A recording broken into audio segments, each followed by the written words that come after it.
ดึกๆมาลูกคืออยากกินข้าวเลยพี่น้องไอ้บ้านนี่โอ้อาหารก็สิจำแจ่วสิจีนังเข้มนี่แหละกินจีนังเข้มคนพี่น้องเอ้ย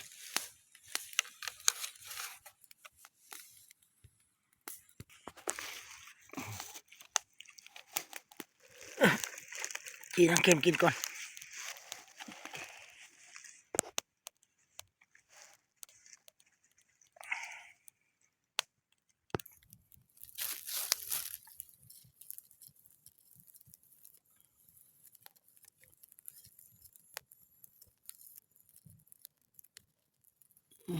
ลูกมากินข้าวผู้เดียว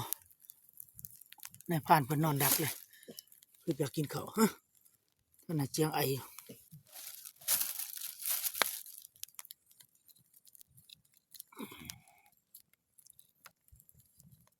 โอเคพอดีหายแล้ว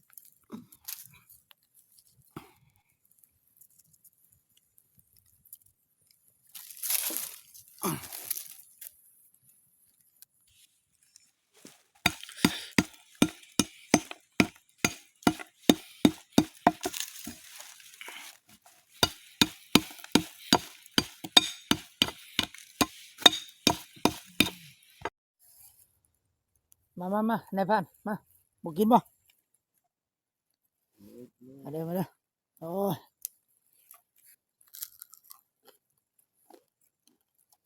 กินหนังเขาเขาเย็นเย็นกว่าเก่าบ้านน่ะ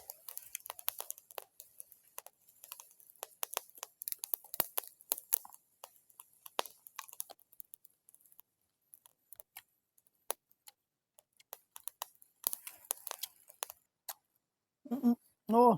แข็งหลายเจ็บแก้ว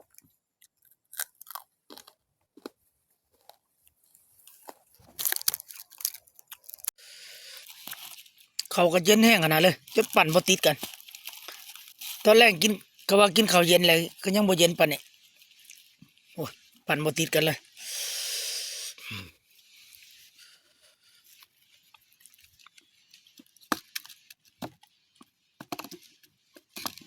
เตรียมเจียมประเดี๋ยว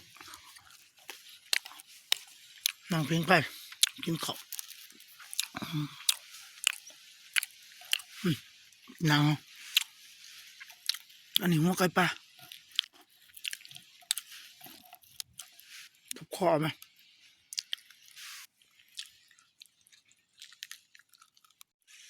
ตอนในแจงเนี่ยในพานเราออกไปดัก2 คนแต่ว่าในพาน2 คนยังนอนอยู่พี่น้องบ่ทันได้ตื่นยังนอนดักอยู่ผ่านผ่านคำไปดักไก่ได้ยินเสียงไก่ขันเอาสิหนึ่งเข้าทาในผ่านซะก่อนได้ยินแต่เสียงไก่ขันเสียงนกฮ้อง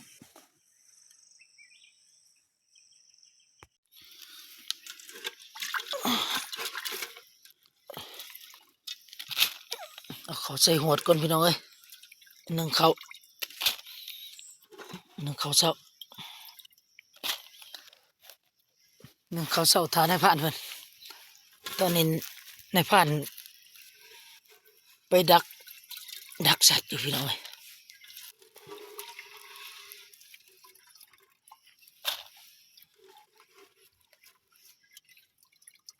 ในผ่านเอาไปดักละ2 คน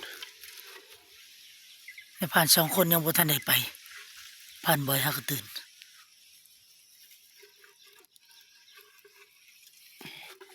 หัวหน้าทีมงานในผ่านใหญ่ไปในผ่านในผ่านกำ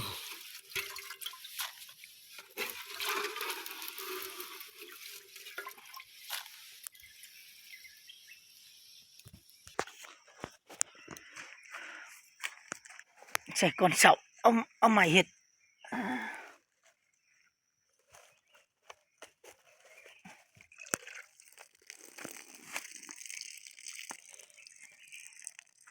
บ่เป็นตะความทีมบ่ผ่านบ่อยอึ๊บ อืม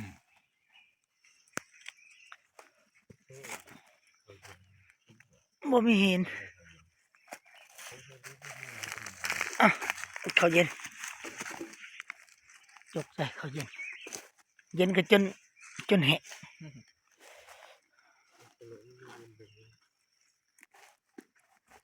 โอ้เครื่องเงียงเล็งเชียงอยู่บ่เป็นตะขวมทีมบ่พันบ่อยเป็นตะขวมทีมเดีย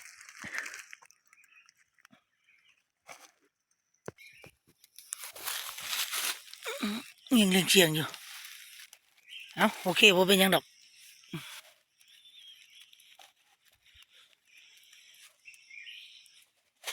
ฮะถ้วยเล็กบ่มีบ่มางุ่ม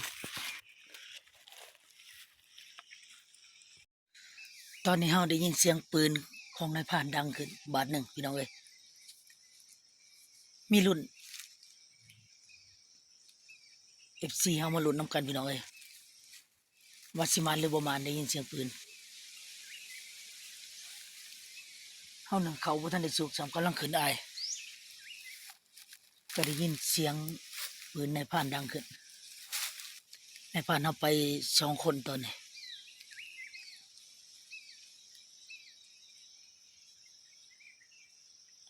เฮาก็ได้ยินเสียงปืนบาดหนึ่ง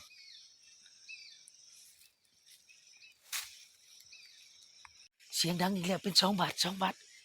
ยงดังทั้งตีนผู้บ่มีรุ่นพี่น้องเอ้ย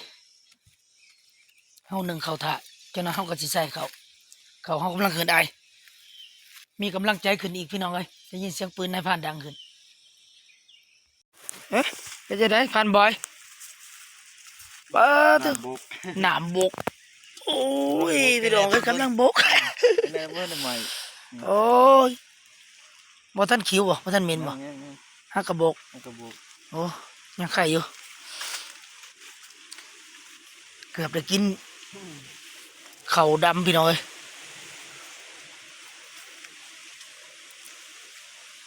ผ่านเพิ่นกลับมาโว้ยเพิ่นหายแล้วพี่น้องเอ้ยคันไฟใบหมอนี่แล้วแหละ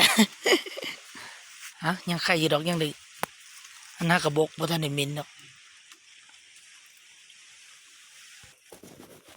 ช่วยเช่นนี้เลยบ่นี่ช่วยเลยบ่นี่ ตัวเลยเด้ เออ แบบช่วยเช่หวดเลยพี่น้องเอ้ย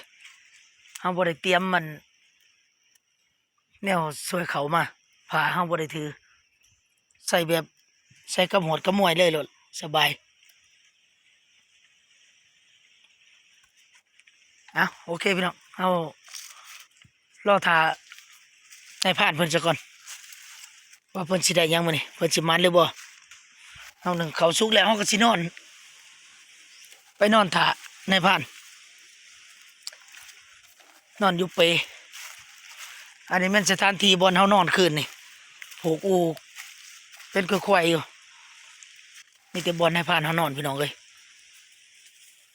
เฮาก็สินอนท่านายพรานเฮา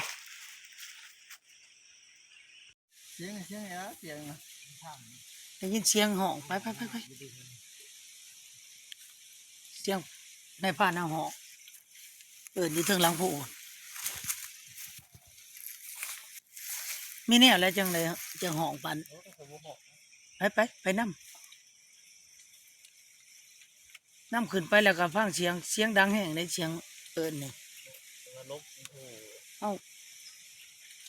ขึ้นไป ไกลเกิดไกลแล้วมันเป็นเขตเท่าใส่กับ ใครก็ไปนำแหละได้ยินเสียงห้องมีแนวแล้วจังห้องเฮาบ่ได้เอาเบอร์กันบ้านกินข้าวก็ได้กินข้าวดีดอกก็กินขึ้นไปนำ คือเอาผมกับเอากับเอาไว้ ข้าวนั้น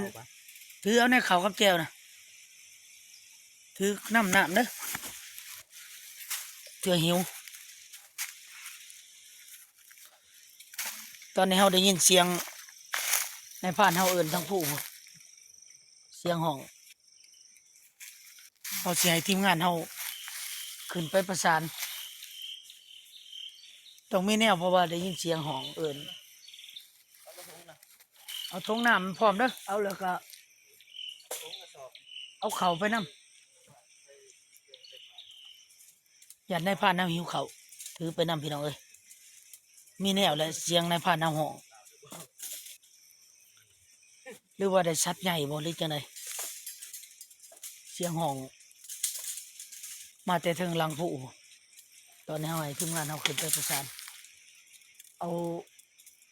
หอกเข้าน้ำพร้อมพี่น้องเอ้ย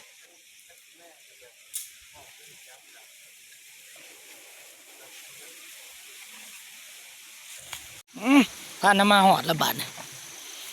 เป็นจะได้มันยังล่ะ มาเบิ่งเนาะว่าได้ยังแน่มี คือ อะไรอยู่ คือเสียงห้องกากากเอิ้นหยังจดส่งให้ทีมงานนำไปหา ไปชมทบ2 คนนี่ พันลง โอ้พาดลงที่บ่ได้นี่ แม่นพันกำจากทางมาเดี๋ยวนี้จักมาฮอดมายังจักอยู่ไสเดี๋ยวนี้ก็ได้ เจ้าบ่ห้อง ฮะ เจ้าก็ห้องบ่เจ้าบ่ห้อง ตอนนึงน่ะข่อยห้องว่าให้ไปยามกลับ เออ โอ้ข่อยขาดลงมา ให้ทีมงานนำไปยามกลับมาลุ้นเบิ่งบัดนี่มานยังไงโอ้สีมือพันมันพี่น้อง บ่ให้เบิ่งทอดเบ็ดบ่ มันแล้วได้ไก่ป่า ไก่เพิ่น 1 โตผ่านได้ใช้ผลงานกลับนี่ ตอนนั้นมันออก ได้ จักตอนนั้นฮะ ได้ยังล่ะ โอ้ยตัวใหญ่กูหมู่นั่นออกจัก โอ้เออมันนี่พี่น้องในจักหาง3หนูไว้ใน3 ตัวใหญ่กระปี 4ตัวนี้ กระโปหินพันแม่กระโปหินกระโปอีก2 ไก่ป่าอีก เป็นได้กระโป2ตัว ตัวหนึ่ง คือจับ โอ้ยมาเลยพี่น้องเอ้ยบ่ผิดหวังมาเนี่ย รู้สึกว่า หนูไว้ได้3 ตัวตัวที่ แก้มืออยู่บ่เนาะคิด 4 ว่า ไก่ป่าอีก1 ตัว มันมีแต่แนวแปลกๆมือนี่ คิดว่าจะแก้บ่ โอ้ เบิ่งแน่ มันแล้ว มันแม่นหนูอยู่บ่หรืออีหยังอันนี้ปากแหลมๆนี่มันมีแต่แนวแปลกๆมือนี่ฮะสองมากก็โปหินบาดนี่โอ้ยถือแต่แนวกินบ่ได้ เพราะว่าจะแก้มืออยู่ซั่น อย่าแก้มืออีกอยู่ แก่ฮะจะแก่ น่าสิมาแก้มือ ไปแก่ไหมเดี๋ยวกินไก่เลยเนาะมื้อนี้ มาแล้วบ่ผิดหวังพี่น้องเอ้ย สองบ่ เมนูลาบ เสียดเมนูได้ ก็ เนาะมื้ กิ อน นี้ แล้วปิ้งก็กินแล้วจักสิกินเมนูหยังบาดเนี่ย เมนูไก่หรือเมนูหนูเนาะ ต้มปน คิดบ่ออก อะก็คิดออกจังสิมาเฮ็ดให้กินเนาะบัดนี้ สิกินหนูหรือกินไก่ฮะไข่เอามาแล้วบ่ไข่ เออ เออไข่มันอ้าวไก่ไม่ไข่นะบ่เนี่ยเออไข่มัน4-5 หน่วยยังแต่ผ่านกรรมมาทันมาพี่น้องเอ้ยยังรอลุ่นเด้อผ่านกรรม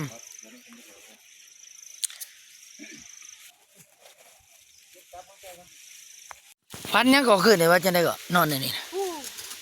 ของแท้พี่น้องเอ้ยถืออำ โอ้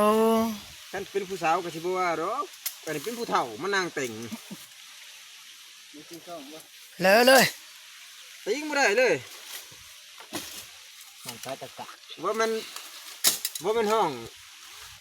ว่ามันห้องเจ้านี่นี่หั่น โอ้ ห้องสองเทื่อว่าเสียงออกหน่อยนึง ตอนเฮามานั่งกินข้าวพิงไฟน่ะ แต่จักสิได้ยินบ่ได้ยินคุยเนาะ บ่ได้ยินแล้วพอก็นั่งกินข้าวเฉยอยู่ ผมคิดว่าได้ห้องว่าเสียงออกบาดหนึงบาดที่สองห้องบ่ออกเลย ออกก็จะออกค่อยๆนะ รถเติบบ่จังได๋ฮู้มื้อ โดนเตอะเลยเว้ยแบบมานั่งเต็งที่แรกมานั่งมานั่งเต็งขาก่อนเลยครับมานั่งอยู่ในนี่เลยแบบหน้าโจ้หน้ามานั่งหน้าใกล้เลยเจ้าตีงปากก็บ่ได้เลย เป็นผู้หญิงบ่หรือผู้ชาย ผู้ชายหน้าใหญ่ เจ้าที่บ่ได้บอกเพิ่นคืนนี่ แต่ที่เพิ่นมาถาม สงสัยเฮาบ่ได้ขอบอกเพิ่นคืนกินข้าวก็บ่ได้ขอบ่ได้บอก จนว่าได้ตะของได้เอาปืนมายิงเด้ ขออยู่บ่ขอบอกเพิ่นอยู่บ่กินข้าววัน บอก เออ จนว่าได้เอาปืนมายิงออกบ่คือปืนล่วงจนบักดังๆจังได้พาไปเลย ในความฝันน่ะ ตอนมันมามันจนได้เช้าสิปืนมันแต่ของนี่ก็ต้นว่าต้นงูใช้ปืนแน่นี่เลยมาได้เบิ่งบ่ไปเลยบอกว่ายิงตึมปืนลั่นแล้วยังบ่ไปอีกยังบ่ไปแต่ของก็ต้นถิ่มปืนบาดนี่จนยอมเลยจนอ่อนยอมเพิ่นจนได้เว้าว่าโอ้ยยอมเลยจะได้ก็ยอมเลย จังได้ไปจังได้ช่วงบ่าจังได้หูเมือขึ้นมา โอ้เจ้าในหัวช่วงว่า จนได้ย่อมสองเทื่อจนได้ย่อม เออ ตะกี้ให้ปืนสองบอกก็นอนก่อนเอาปืนมายิง เจ้าที่ ปื เจ้าน มา ที่ ยิงแล้วยังบ่หนีจนได้อ่อนได้ย่อม ลากไม่เลยตะกี้นะ สงสัยเจ้าที่เพิ่นฮะ นะไปกรรมของมัน เราล่นผ่านกรรมเพ้นมาแล้วพี่น้องเอ้ย ไป ผ่านกรรมเพ้นมาแล้วใส่ละโจกออกมาดูในตรงน่ะมันยังล่ะ ได้เก็บ โอ้บ่มานพี่น้องเอ้ยผ่านกรรมมื้อนี้ นูซิ่งเขา เมื่อวานนี่เพิ่นได้ไก่ป่า นูซิ่งนี่ยังนูอันนั้น มื้อนี้ แหลมนะเป็นบ่ตัวนี้ก็ เป็นมื้อผ่านดาผ่านดาดังมื้อนี้ได้ไก่แม่เมื่อวานนี่ผ่านกรรมได้ไก่ผู้ผลงานผ่านดา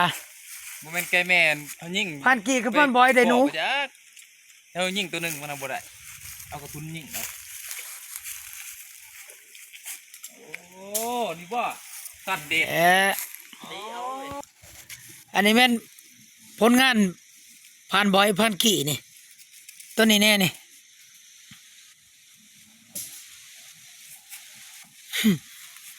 ของผ่านกี่ตัวนี้ เปลี่ยนกันได้แล้วอ่ะ ตอนนั้นผ่านดาผ่านกำแพวพี่น้องเอ้ยตอนเช้านี่ตอนนี้เฮาเฮ็ดกินอาหารเช้าพี่น้องเอ้ยเมนูอาหารเฮาก้อยกระป๋อมผ่านบอยคือเก่าเป็นเซฟมาเนี่ยเพราะว่าเพิ่นเฮ็ดกินแซ่บแล้วก็ต้มไข่ บ่ ต้มไข่ไก่ป่าพี่น้องเอ้ย ให้มันเห็นบอล ไข่ไก่ป่านี่ มันสิ เราต้องกินผู้เดียวคันเฮากินหลายคนบ่ได้ โอส้มแล้วเว้ย กินน้ำกัน มันสิมาน้ำกันบ่ได้มัน โอส้มแล้วเว้ย ไปชนะผู้นั้นได้กิน เอาตามอายุซะ เอาตามอายุ เอาตามอายุพี่น้องเอ้ย เห็นว่า ผู้ใด โอส้มเอา อายุหลายเป็นผู้นั้นได้สิได้กิน เศร้าท่าเขากดกด ไข่ไก่ป่า โบราณเพิ่นว่าคัน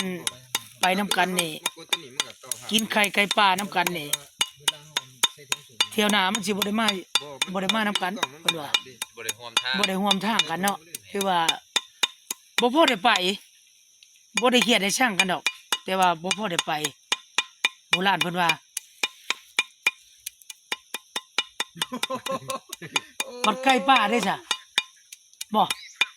ไก่ปลาบ่เป็นหยัง ไก่ป่าบ่เป็นหยังบ่ไก่ กิ ป่าน หลายแซ่บหลายกินหน่อยแซ่บหน่อย โอ้ไก่ป่านี่กินร่วมกันบ่เป็นหยังมาน้ำกันต้องกินน้ำกัน คันมาหลายคนเลยได้กินน้ำกันแค่หน่าแห้งอยากมาอีก โอ้ คันมาบ่ได้กินเลยมันบ่อยากมาว่ะ บ่อยากมาเนาะ เพราะว่ามันบ่หมานบ่ได้กินเนาะ คันว่าเฮาไปหาเสี่ยวเฮาได้เฮาไปเพิ่นบ่ได้กินน้ำกันเด้คันได้น้ำกันนี่กินน้ำกันได้เนาะโอ้ความหมายเพิ่นว่าคันไปหาอยู่หากินน้ำกันนี่คันได้ไก่ป่าน้ำกันเลยกินน้ำกันได้ แต่ว่าถ้าว่าเฮาไปเยี่ยมยามเสี่ยวบ่ได้ไก่ป่านี่เอาไก่ป่ามาสู่กินนี่ก็บ่ได้กินก็ต้องให้ผู้หนึงกินใครกินก็ได้กินผู้เดียวกินร่วมกันบ่ได้พุ่นน่ะจะต่างกัน แต่ว่าเฮามาหาอยู่หากินน้ำกันเนี่ยกินได้ร่วมกัน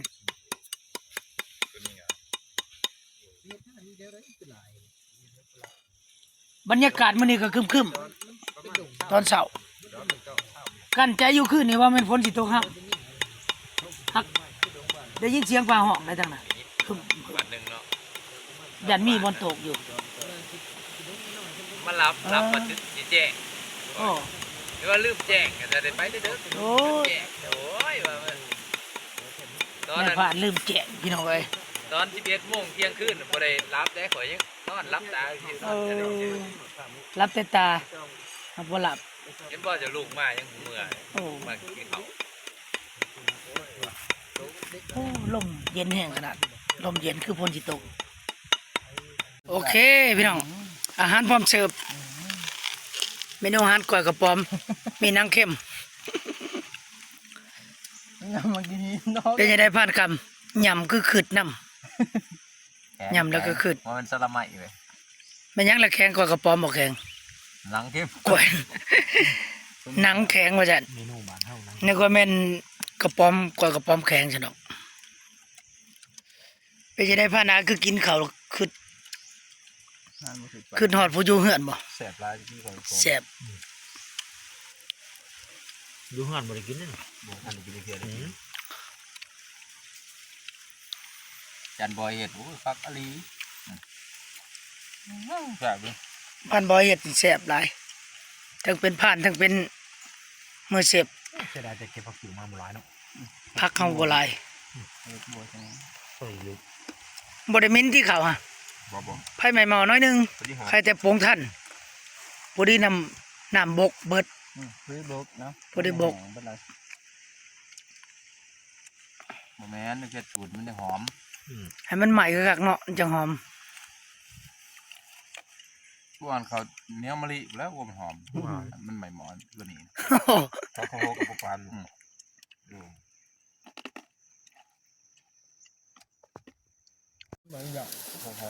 มากินข้าวน้ำกันแซ่บๆพี่น้องไว้บัดนี้เฮากินไข่ได้เปรียบได้ผ่านมานี่กินไข่ผู้เดียวหาหน่วย บ่อย ส่วน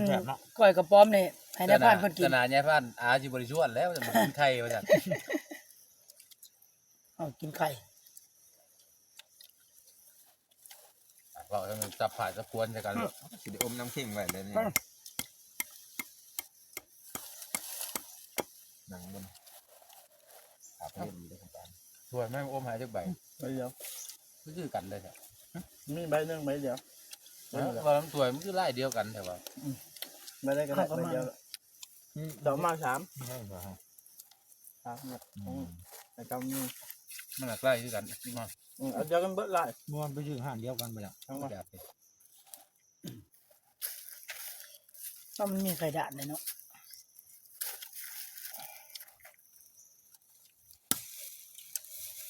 โอ้แน่มาตอนนี้เสร็จแล้ว บางหุ่นแล้ว ก้อยกระป๋อมพี่น้องเสร็จแล้วมันแซ่บผ่านกันยังจำใส่เต็มๆเลย ลำบากเนาะจริงหลังเพิ่น น้องมันจะเจ้าโอเปร่าดังแบบนี้ว่าเพจกองเพลงแล้ว เนาะเท่านั้นนะฮะ นี่แหละกองเพลงบ่ได้ เหนื่อยปะ ที่ผ่านโอ้ยไล่ไล่นั่นเลยเนี่ย ครับเอารอบหน้าจังเจ้ากินบ่าเลยกินเดือนละคน บ่อยากนะใครเบาชื่อแล้วกินต้มกระหอกกระพาดบ่อยกระหอกสุดนี่โอ้ บ่ได้เนอกกระหอกเนาะบ่พอบ่หมักตางมาม ากกายมัน ตายบาดเป็นหนังด้วย เอาไปใส่หัวหน้าเอาเลย กลับเมื่อจัง เอาไปกินน้ำอยู่เชียวไปไปเนี่ย เอาเลยโอ้ย ไปแบกเก็บหมักฟางเนาะเก็บหมักฟางจังเมื่อเอาหมักฟางมากิน ฟังมาผักลูกของแม่แล้วไปฟังเขาหยิบแม่เมื่อ มาเสียหายก็บ่อยมากเนาะ แม่มันเลย ใส่ตัวนี้แล้วบาดเราบุกินน้ำเลย บุยงเลยนี่ดูวะ ให้หน่อยพวกจี้ไม่พวกไปข้างหลังพวกเกี่ยว คือบ่เบิดหนัง ไม่ได้ เอามันเบิดไหม โอ้ยอมมันน้ำตาล หมายพวกว่ามันแห้งแข็ง ห้องนี่ยอมละหนังกินบ่ได้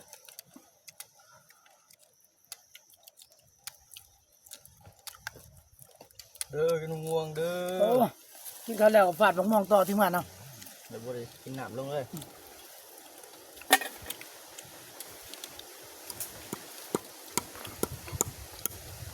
ถ้ามันบ่ใหม่ปันได้ถ้าทุบแล้วมันบ่แตกเลยมันเป็นมุน เข้าแล้วฟาดบักม่วงต่อย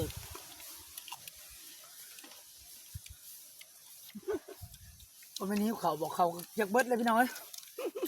เอาเรือน้อยเดียวบ่ได้มาหลาย